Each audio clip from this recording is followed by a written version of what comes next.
Jewish Education in Media is pleased to present L'Chaim, a program that highlights the people, issues, and events of importance to the Jewish community. Now here is your host, Rabbi Mark Golub.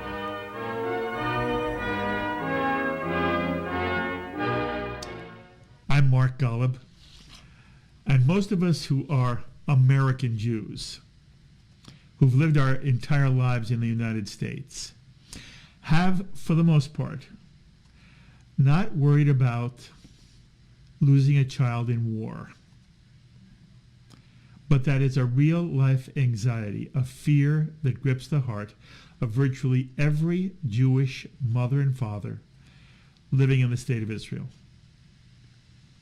When our children graduate high school, most of them go on to college. They're young and carefree.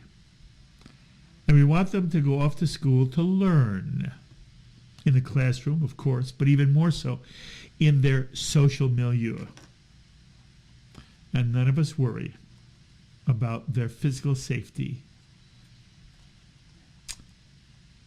In Israel, when a child graduates high school, he or she knows the next 2 years or 3 years of their life will be spent as a soldier serving in the IDF, the Israel Defense Forces.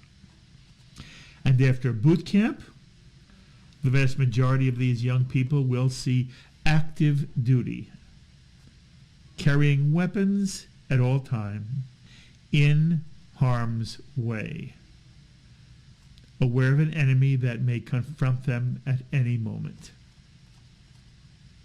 And every Israeli mother and every Israeli father knows this is what awaits them as their children graduate high school. And from that moment on, to one degree or another, that mother and father will live with anxiety, if not fear, overjoyed anytime their child calls or visits, safe and sound until their service is over. When American Jews criticize Israel for not doing enough to make peace with their Arab neighbors, it's an expression of hubris and ignorance. The simple truth is that every generation of parents and grandparents in Israel have prayed that their generation will be the last to ever need to fight in defense of the people of the state of Israel. Virtually every parent and grandparent wants more than anything peace between Israel and the Palestinians on the West Bank and in Gaza, and with all of Israel's Arab neighbors. But in the meantime, Israeli parents will kiss their children goodbye after high school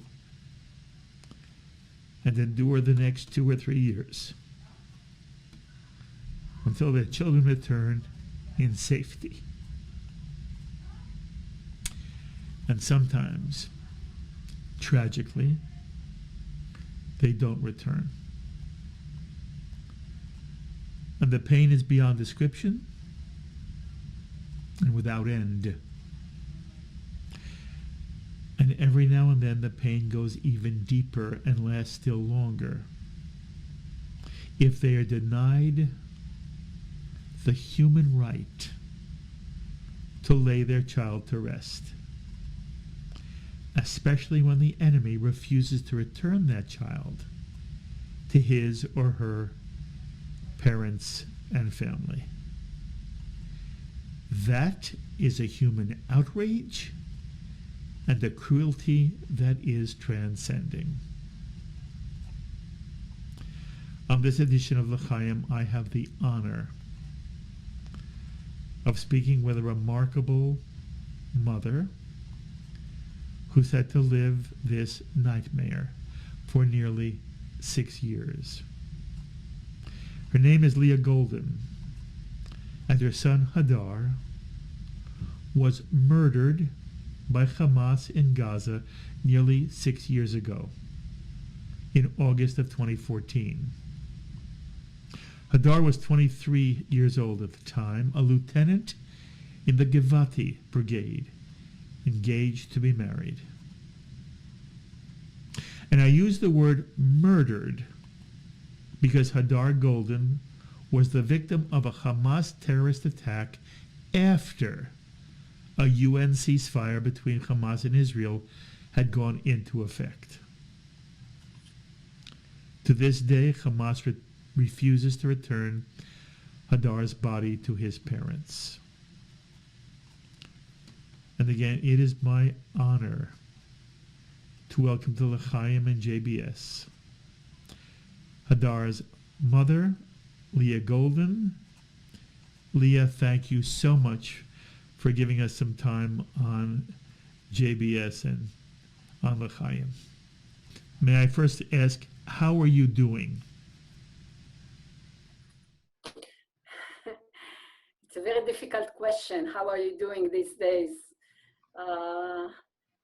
Simply because we are all united now in this corona crisis, humanitarian crisis. So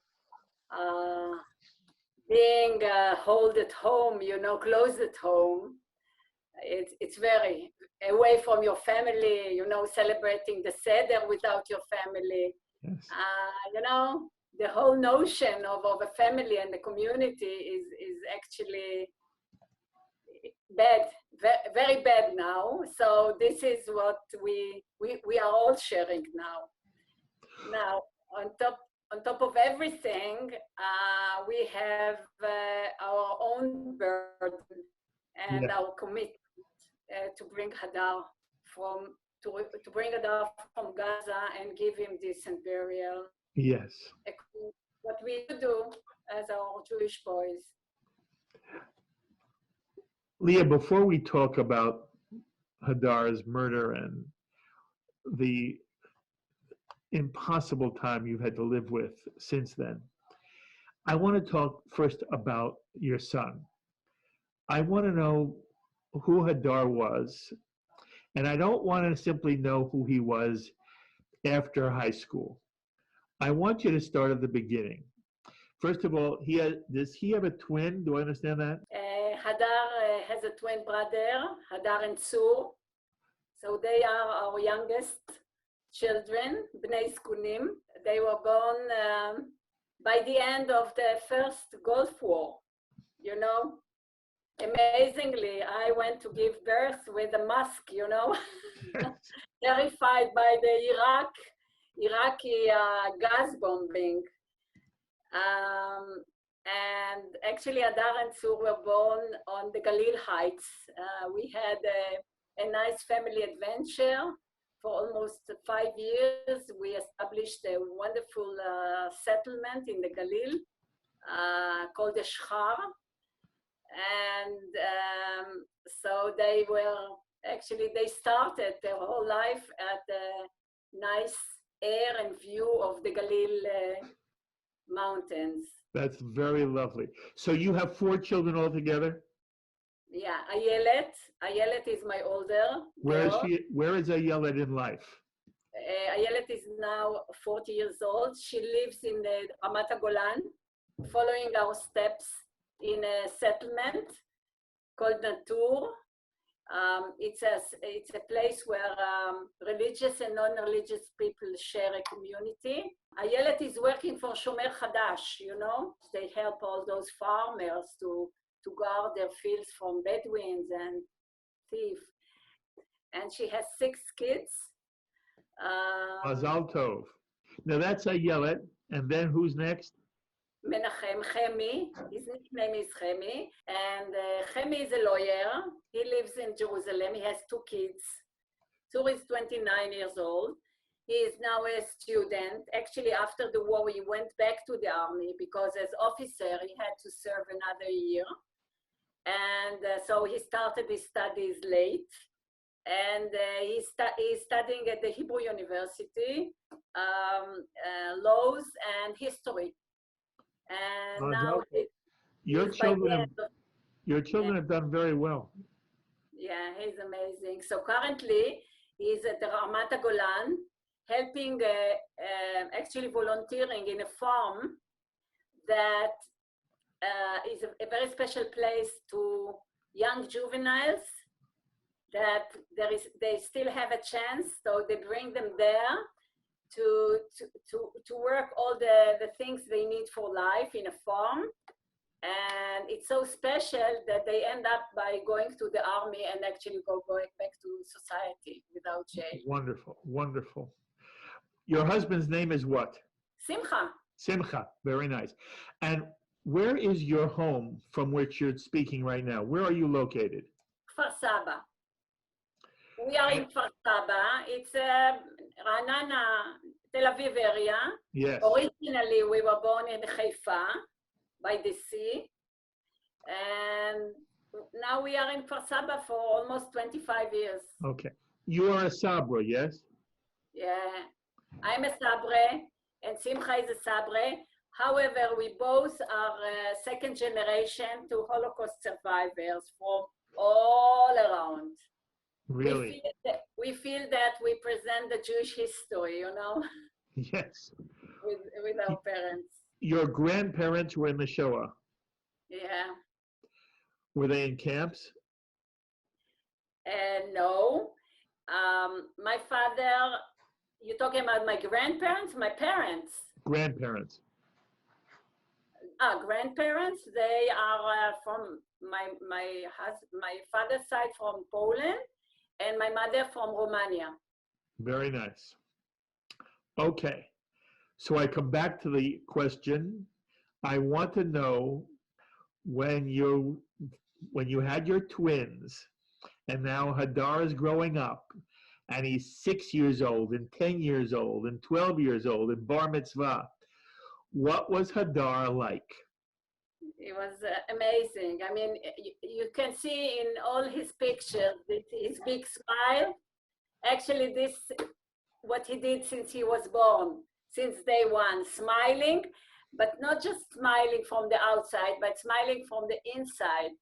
Whenever there was some tense in the family, I don't know how he managed, but he was the one that made us laugh and forget about any tension, you know. And this is we always said, my sister-in-law, she used to call him Neshumale, you know. She said he is a heart, he's a whole heart, you know, a Neshuma, just a Neshumale. Yes. And you know, this is Hadar. He had a big neshuma to see the good, the good in everything. He just refused to think about evil things, you know. And when he was young, he actually inherited from me this bad habit of crying when he felt bad, you know. And you know, they used to quarrel because Sur told him, "You are crying like a girl." He said, "No, but I have to cry." And you know, it took him years to hold, you know, and just not cry, especially in the army, you know, being a man. And actually, he was amazing. He was, on one way, a great intellectual, asking amazing question. And now we have his written legacy. I hope I will tell you later about it, about Mesilat Yesharim. And he was a great artist. Since year one, we have photos where he was drawing, and he left us with a wonderful legacy, art paintings and written stuff, because he always kept a booklet, a small booklet, writing notes. So it's almost 6 years and we still get small notes. Nowadays it's WhatsApp, you know, it's photos in WhatsApp, that he was just writing to friends, to encourage people, to his soldiers. And now we are lucky to see what he was thinking, you know. He wrote letters, yes, when he was madrich in Bnei Akiva. Amazing. I mean, you can read it through the eyes of children. But once you finish and you read it again, you realize that it's not for children, it's for us as adults, the way he was looking at the world. It sounds like you had, but it sounds like you have 4 wonderful children, but it sounds like you had a very special son in Hadar, and he had qualities that you understand will live forever. And Leah, I am so sorry that A, you lost him at all, and B, that you're going through this is just senseless, cruel torture. Everybody who knows you, and you have by the way, you are known throughout the Jewish world. I hope you understand, Leah, you are loved, but we say to you, we are so sorry for you and Simcha and for your other 3 children that have lost this precious neshama, this precious soul that Hadar was. And I'm very glad you took the time to describe him to us, because very often, Leah, somebody like Hadar Goldin becomes a name. He's a name and a thing. And Hadar was not a name, and he wasn't a thing. He was a person, and he was a son, and he was a grandson, and he was a brother. And again, I can only imagine how the loss you experienced and your husband experienced and your family experienced, it is cavernous. And I hope you understand, I am so sorry. If I could do more, I would do more. But I can only say to you, I am so sorry. Do you understand? Thank you. Thank you. So tell me, I could read it, but I want to hear it from you. What do you understand happened to Hadar the day he was murdered? What happened to Hadar? I will take a step back for a minute. Actually, to this war in 2014, both of my kids, Hadar and Sur, went into this war as young officers. And just to let you understand my point of view, Sur was part of the parachutes. And he was commanding a rescue force going back and forth to Gaza to rescue wounded and dead soldiers, a lot of them his friends. And while he was doing that, he rescued Palestinian families that caught between fire because Hamas was using them as human shields. This is true. Hadar was a part of Givati, elite unit, responsible to guard the engineering forces that had to destroy the underground terror tunnel from which they shot missiles all over Israel. And on August 1st, 2 hours after ceasefire was declared, Hamas actually violated this ceasefire and ambushed his team, killing 3 of them, knowing that the protocol of the Israeli soldiers during ceasefire is not to shoot, taking advantage of it and actually murdering them and kidnapping Hadar dragging him into the underground tunnel. Only 36 hours after that, he was declared dead. Because at the beginning, it happened on Friday around 10 a.m. So at the beginning, they were sure that he still is wounded. They knew he's wounded because of the blood trail. And his commander, which was his friend as well, because they studied together in the pre-academy in Mechina in Eli. Actually, a brave person, he entered into the underground tunnel trying to find him and endangering himself, but he couldn't find him, but he brought his shirt and tzitzit.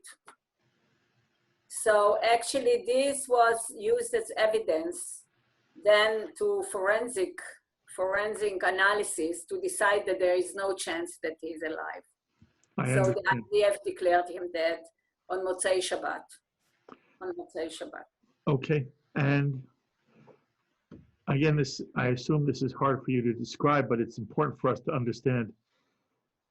You heard my opening, and my opening was that this is a reality Israeli parents assume.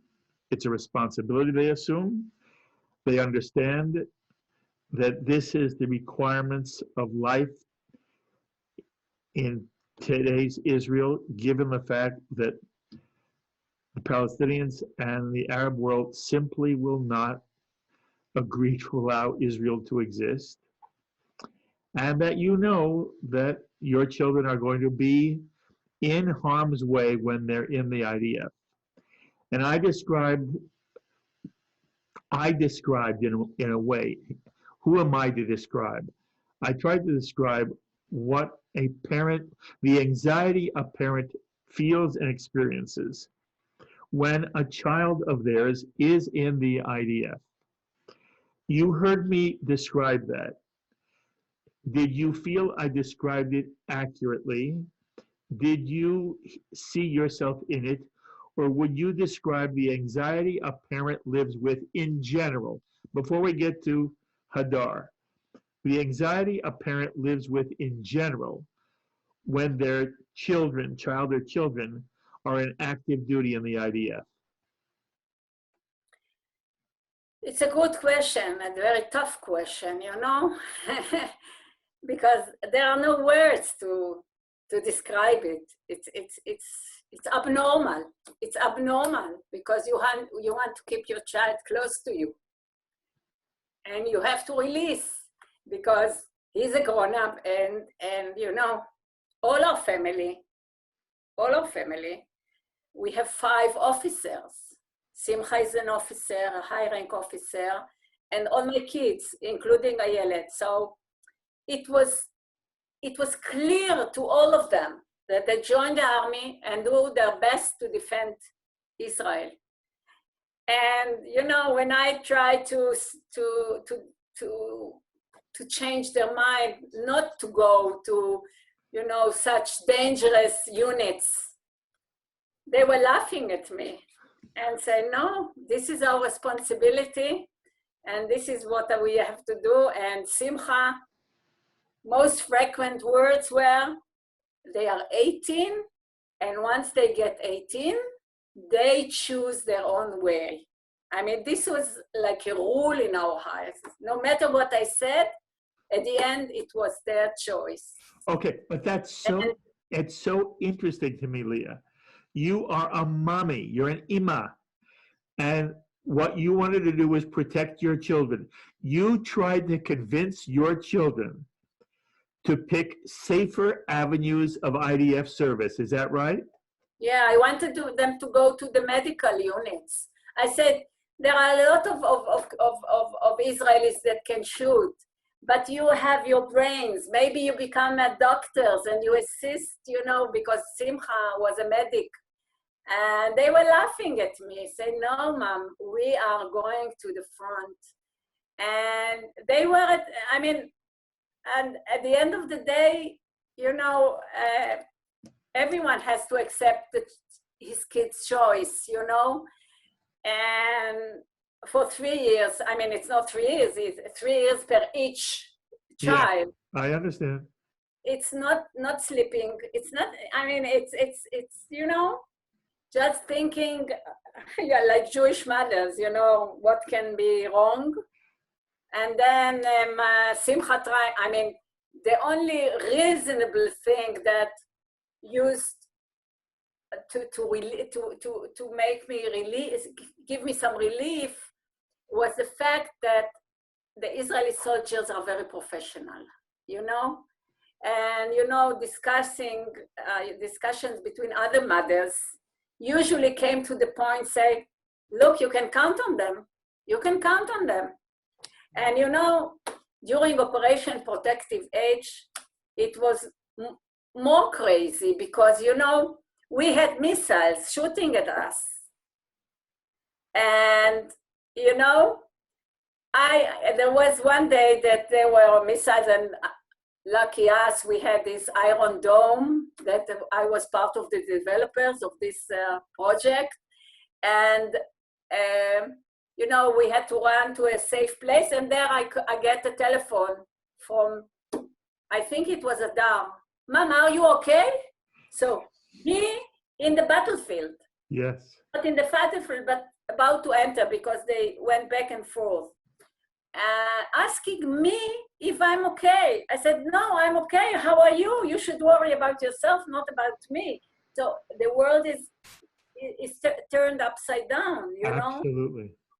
So my soldiers at the battlefield are worried at the parents that getting missiles over their heads. So this is our situation in Israel.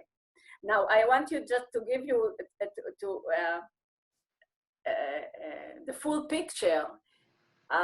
When Hadar was captured, and it was a violation of a humanitarian ceasefire, international humanitarian ceasefire, and actually Tzur got the call to rescue him as commanding a rescue force. So actually Tzur prepared all the vehicles and this stuff and was about to go in. He didn't know that it's Hadar. He knew that there are 2 killed soldiers and 1 kidnapped.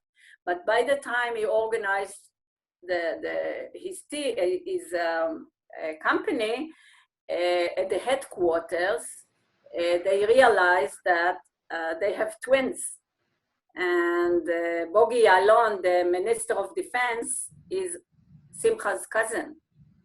So at that moment, they just pulled him back. And he was actually, he came home from the battlefield. I understand.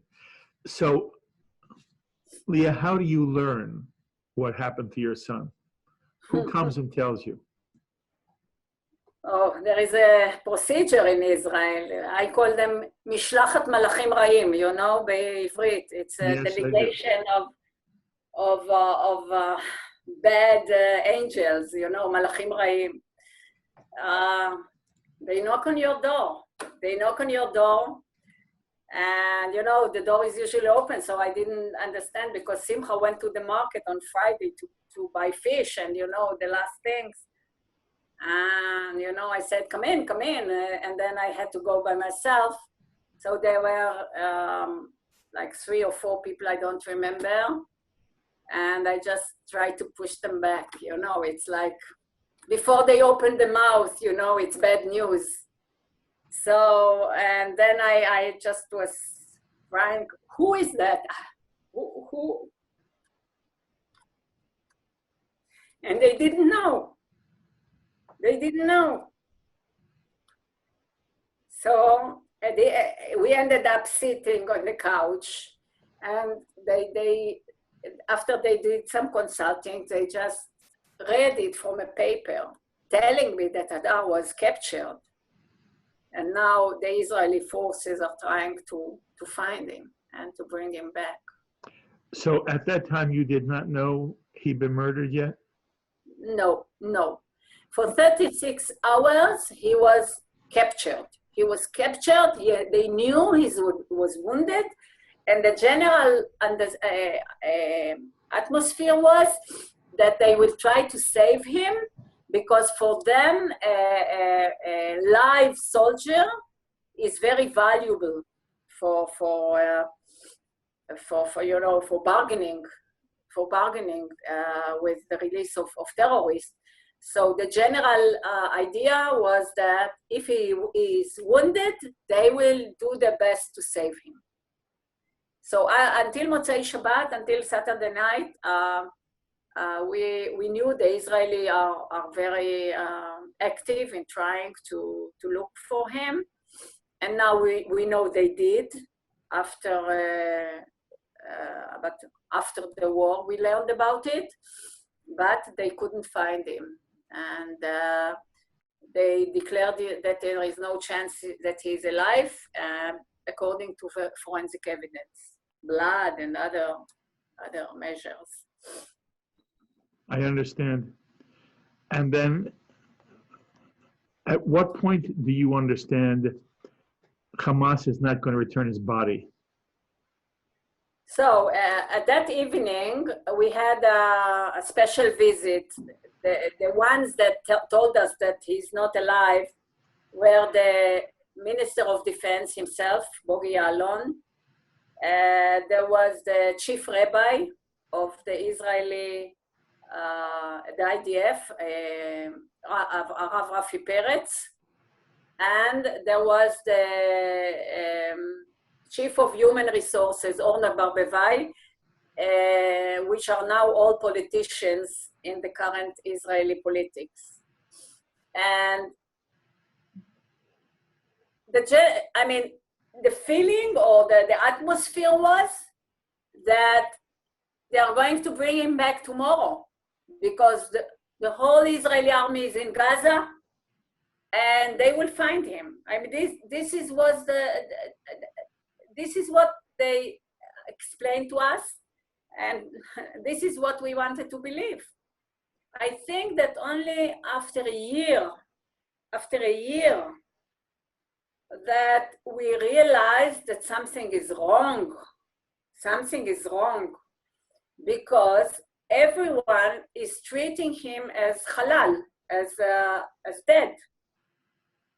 And I think it was the first time we went to the States, just to get some fresh air, and also we tried to meet the UN General Secretary, because I would like to remind you that this ceasefire was brokered by the United Nations, but supported by the European Union. So we want to get some international help. And say, look, this is a humanitarian case. We didn't manage a lot, but when we came back home, someone was asking us, how come you go by yourself? The Israel has to support you with your trips on behalf of getting Hadar back. So I say, how do we do that? So what do you mean? If his status is defined as a prisoner of war, then he has a file, and then you have a lot of things that the country supports you. And to make a long story short, it took us 2 years to change his status, officially from halal to missing in war. Because of this Hadar is actually the first Israeli soldier that during wartime, while war was still there, they decided that there is no chance that he is alive. He was captured. There was evidence that is in the hands of the Hamas, and was declared dead. So this dual status officially became practice only after 2 years. Why do you think that was, Leah? I don't believe I have the English vocabulary to say it, in the right way, but it was the easiest way to get rid of him. Because being halal is dead. It's over. But discussing the issues of being captured by the hand of Hamas, this needs action to bring him back. And having Hadar with all his wonderful legacy, and I was flattered by that, having exhibition of his art. On 2016, we had this exhibition at Park Avenue Synagogue, at the UN, and having all his written stuff used for ceremonies and studying it. And then I realized that everyone is actually memorizing him, It's like doing more to memorize Hadar than bring him back. So only after 2 years, he said no. Like Hadar, in his dual status, as a family, we are also in a dual status. We are mishpacha shakula shvuya. Yes. We are captured as a family by the hand of the Hamas and sometimes by the other politicians, and prevented from being our son what we are responsible to do, a decent burial, you know, in his homeland. So I want to ask you directly, how do you feel about the Israeli government right now in terms of Hadar? And how do you feel about Prime Minister Netanyahu? Because it seems as if under his leadership, nothing was being done to bring Hadar home. How do what do you make of this, and how do you feel about it now? Frustrated, very frustrated, you know? It's not just Netanyahu, it's also Benny Gantz, who was Yes, the I chief of understand. staff. Are you All personas are the same personas that sent Hadar to Gaza. Leah, are you angry? Sometimes yes, because almost 6 years, to think that Simcha and me and the family are the only one that fight for bringing him back. Yes, it's frustrating. And sometimes I feel very angry. And, you know, during the long, almost 6 years, we got so many excuses. Look, we shouldn't make angry the Hamas. We should be nice to them.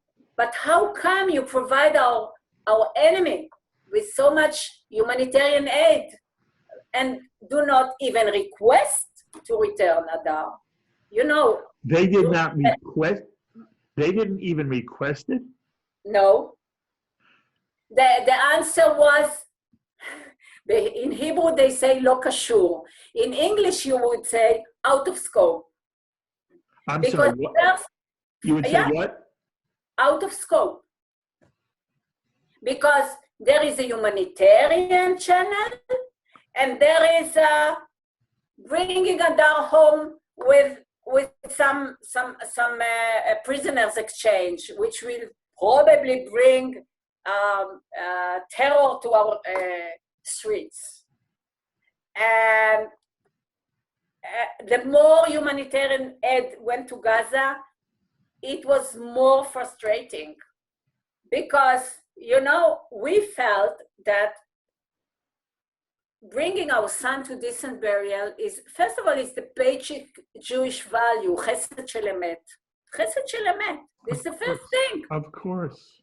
And then it's human rights, it's human dignity, it's whatever you want to think about it. It's an obligation on either if you are Jewish, Muslim, or Christian.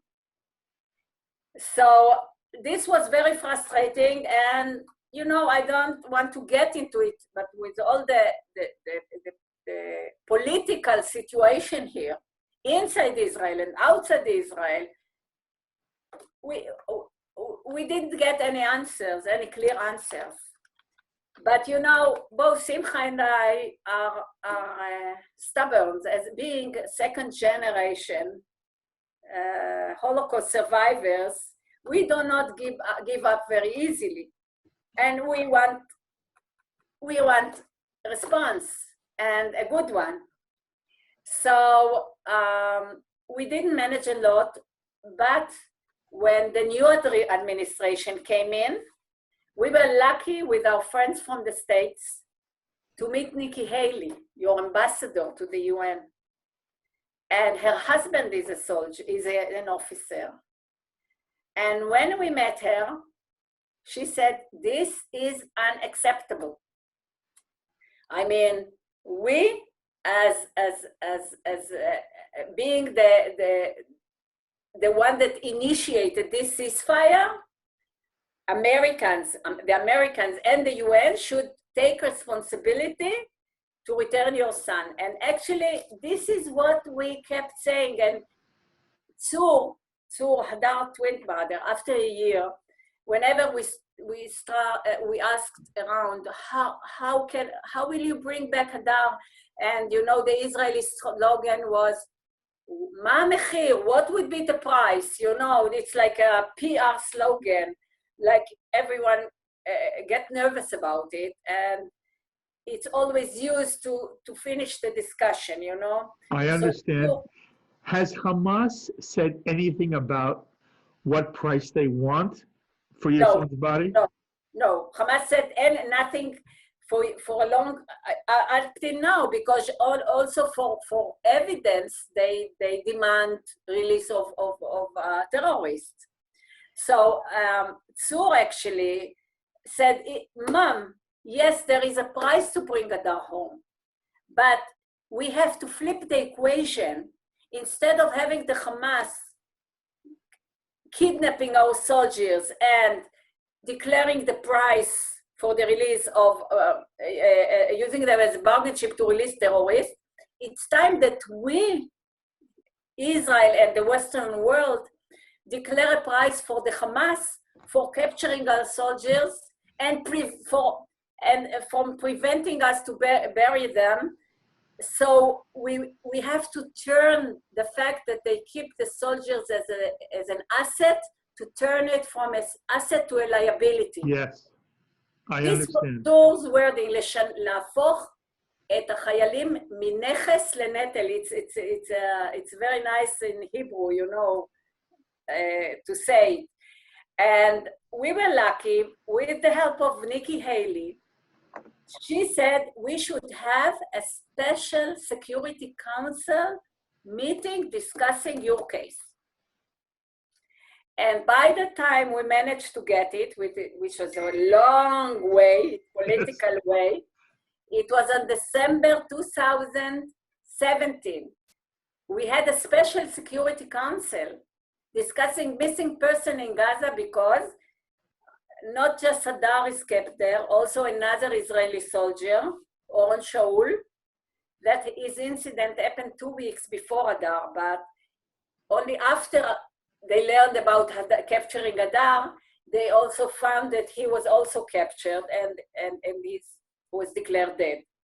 And there are 2 civilians that crossed the border, which Hamas pretend that they are also Israeli soldiers, because whenever they do manipulation and put up photos, they do Photoshop that like all of them are wearing Israel IDF uniform. By the way, it took 5 years to get Gilad Shalit back. Have you had any contact with Gilad's parents? No. It was a matter of a principle. I don't know if it's right or wrong, because Israel, the whole Israel, no matter what political side you are in, everyone are paralyzed by the Gilad Shalit bargaining. More than 1,000 terrorists were released, and everyone is paralyzed by that. And this became a symbol for not doing it again. לא יהיה עסקת גלעד שליט 2. That's what Bibi Netanyahu told us all the time. What Bennett told us. We will not make the same mistake again. Yeah, so we kept saying, no, it's time to flip the equation. Now you provide humanitarian aid to Gaza, so you have a case to say, okay, you want our goods, so be good to us. Return our soldiers. It doesn't cost money. It's not an energy project or an electricity project. Now, we were lucky to have Professor Erwin Kotler, if you know him, previous law minister. Very well. He joined us like 2.5 years ago. And when we met him, he was furious, because he said that Hadar Goldin case is a humanitarian case because there are 7 points of violation of the international humanitarian law. Now, having said that is very important, because all the good countries that provide humanitarian aid to Gaza under the humanitarian law actually follow the humanitarian imperative.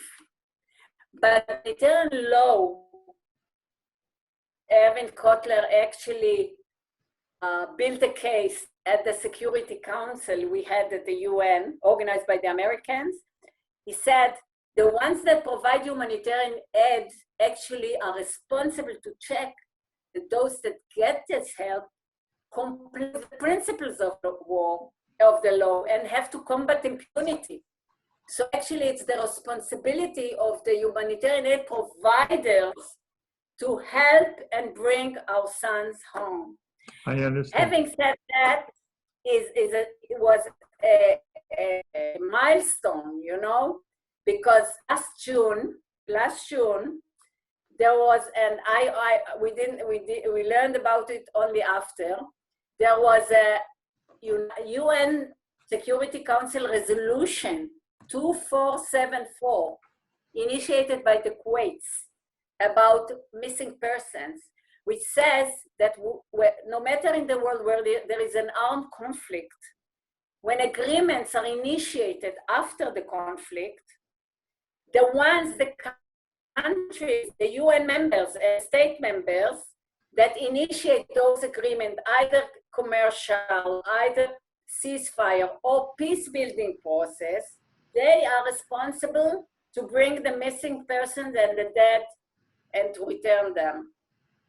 Actually, this was a turn point because we were invited by the Secretary General Guterres, and he personally promised us that he's going to implement this 2474 in Gaza, because you know what happens now in our region. We have, I'm not talking now about the corona, just before that, you know, the American peace plan. We rushed to the White House and to the State Department, and all of them were sitting with that, saying, yeah, we want to help. And Jason Greenblatt wrote, he was still on his job as a special envoy for peace. And we went to the European Union. We had a European Parliament resolution. All of them saying Hamas should return Hadar and Doron and the civilians immediately and unconditionally.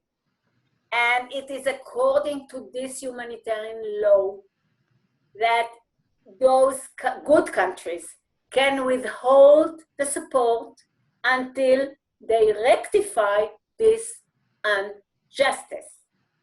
So the law is with us. Yes. We need now is brave people that connect these two channels, and this will reduce dramatically the cost to return Hadar. Okay. Because what we have to do is a normal prisoners exchange, prisoners of war. So, Leah, what about the Israeli press? In the Gilad Shalit affair, the press was all over it all the time. Has the Israeli press been at all helpful to you and sympathetic to your situation and arguing that something should be done to bring Hadar and, for that matter, Oren home back? Yes and no. You know, I cannot claim, because whenever we want to deliver the message, we are given a stand and we can publish. But in a very crazy way, it became like the Goldins against the others, you know? Like the Goldins say, you know? And I keep saying it's not the Goldin, it's the international humanitarian law. It's Professor Erwin. It's our President Rivlin invited us to accompany him on January when he visited Berlin and gave his speech at the Bundestag. It was 75 years to release of Auschwitz. He brought us and the Shaul family and actually asked the German people, you as leaders of the humanitarian law and the human rights, you should take care to bring those two boys home and rectify this humanitarian wrong. And so the press actually gives us a stand, but what we need is a formal stand to argue to return Hadar and Doron. Okay, I understand. In a general question for you, how do you feel about Palestinians now, whether they're on the West Bank or in Gaza? To what extent, Leah, if there is an extent, do you hate Palestinians? Hate? Never. You know, here we come back to Hadar. You know, apparently,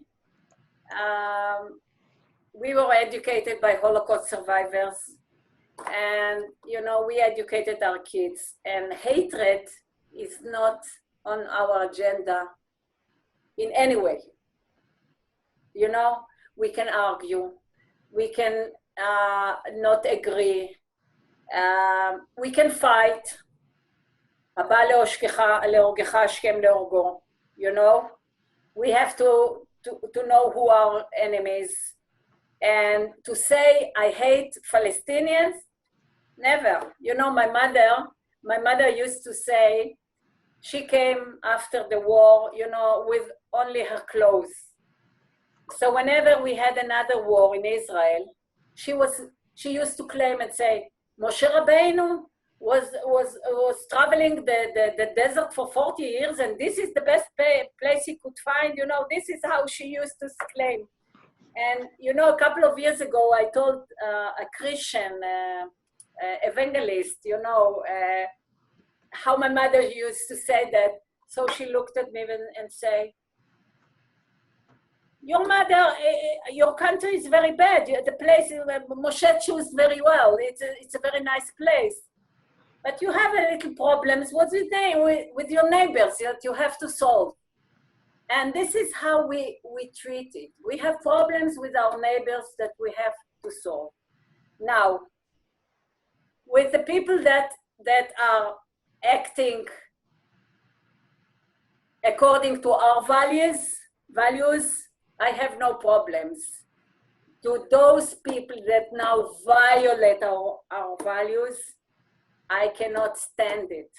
Because people during our long journey said, give up. What do you care? What do you care? He's dead. What are you fighting for? No, justice, I mean, it's moral, it's justice, it's values, it's our basic existence, you know, to keep our values. And, you know, I believe in mutual respect. In mutual respect, we don't have to agree, but you have to respect me, and I will respect you. This is my feeling about Palestinians. I understand. But yes, Gaza, we have our enemy that wants to kill us, and not just once. He is shooting all the time. During the last 6 years, our friends in the south, they have to live under those balloons with explosive, you know? So it's not just wording, it's doings. And these terrorists are holding my son. So they are not entitled to get the humanitarian aid unless they bring my son back. Humanitarian or humanitarian. This is our saying. Good for you. You know, Leah, I never met your son, and I have not met you. And you describe who your son is to me. And it sounds like a very beautiful, special, loving, lovely person. And then I meet Hadar's mother. And all of a sudden it becomes perfectly clear to me why Hadar is who Hadar was. It's because he had you and Simcha as mother and father. My guess is, as I heard you describe what your children are doing in life, you have created a very special family, and they all help each other become the lovely people you are. You are a remarkable human being, remarkable. It's been an honor to meet you. It's been an honor to make sure all of America gets to meet you. By the way, you are a doctor. What is your doctorate in? I'm a PhD in computer science. I'm a computer scientist, and Simcha is a professor of history. Well, You know what? Kol hakavod to you, but kol hakavod more for the kind of mother you are and the kind of person you are.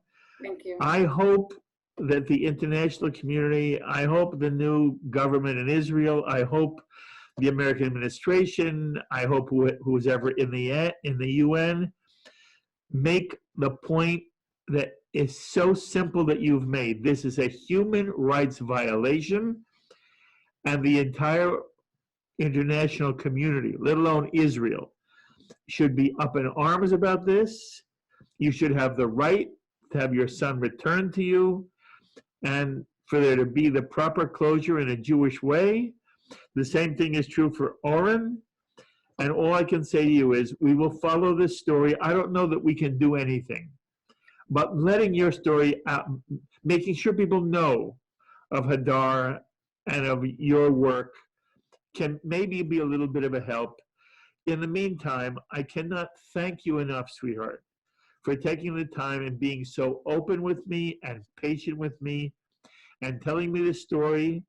And it is my hope that one day, when this whole coronavirus thing is over and everybody gets to leave their home, either in Israel or in America, I will have a chance to meet you in person and, Leah, to give you a hug and to tell you Toda Rabbah, Yasher Koach, and Kol Tuv V'Hatzlacha to you and your family. May you be well in the coronavirus scare we're in, and then may every good thing happen to you, beginning with the return of your son. Thank you so very, very much for spending time with us. Thank you. Thank you very much, Rabbi Mark. Thank you. Leah Goldin, mother of Hadar Goldin, whose body is being held by Hamas and has been so since 2014. She's a remarkable woman. It's been an honor to speak with her, and I know you join me in wishing her every success in securing the return of her son. As always, I invite you to be in touch with me with any thoughts or comments you may have to anything said on this edition of L'Chaim. Please email me at rabbigolub@jbstv.org. And remember, you can now listen to L'Chaim on podcast. Take it with you anywhere and everywhere you go, even if it's only from one room to the other. And so until the next time, I'm Mark Golub. L'Chaim, my friends, to life. L'Chaim is a presentation of Jewish education in media. We would be pleased to send a complimentary DVD of this program to anyone who wishes to support JBS with a tax-deductible gift of $36, double chai or more. Simply visit the JBS website at jbstv.org and click on the Donate button to make a donation by PayPal or your credit card. And please indicate the program for which you would like a DVD. Or you can send your tax-deductible check to JBS, Post Office Box 360, Stamford, Connecticut 06904. Or you can call the JBS Pledge Line at 833-MY-JBS-TV. That's 833-695-2788. And again, please remember to indicate which program you would like to receive with our compliments. We thank you for your kind support.